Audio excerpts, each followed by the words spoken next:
In the Mirror of Justice, the story of a white man in the quest for truth. The courthouse was silent as Judge William Harper adjusted his glasses and stared at the case file before him. A seasoned judge, William was known for his stern demeanor and unwavering dedication to the law. But this case was different.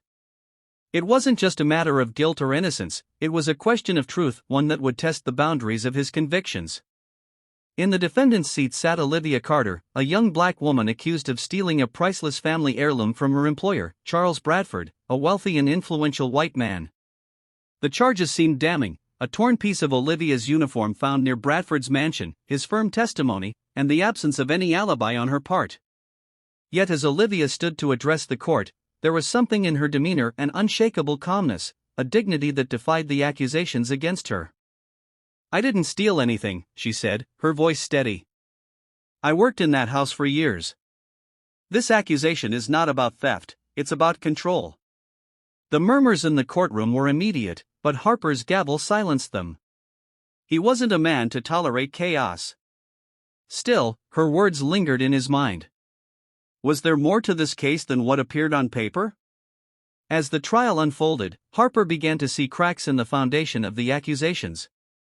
Samuel Wright, Olivia's young and determined lawyer, presented evidence that painted a different picture. Bradford had a history of exploiting his employees, most of whom were black. Several witnesses testified to his manipulative tactics and his pattern of using false accusations to silence dissent. Despite this, the predominantly white jury seemed unmoved.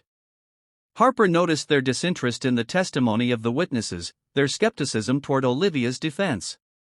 It was a reflection of the town's deep-seated prejudices, a mirror of the world he had grown up in. As Harper reviewed the evidence late one night, memories of his own upbringing resurfaced. His father, a staunch segregationist, had taught him that justice was for their kind alone. For years, Harper had followed the letter of the law, never questioning its morality. But now, faced with Olivia's unwavering honesty and the undeniable corruption of Bradford's claims, he found himself at a crossroads. The final day of the trial arrived.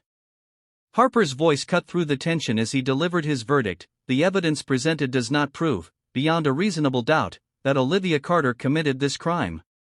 The court finds her not guilty." The courtroom erupted, half in outrage, half in relief. For Harper, it wasn't just a verdict, it was a step toward redemption, a decision that reflected not just the law but the truth. As Olivia walked out of the courthouse, free at last, Harper remained in his seat. For the first time in years, he looked into the mirror of justice and saw a man willing to change.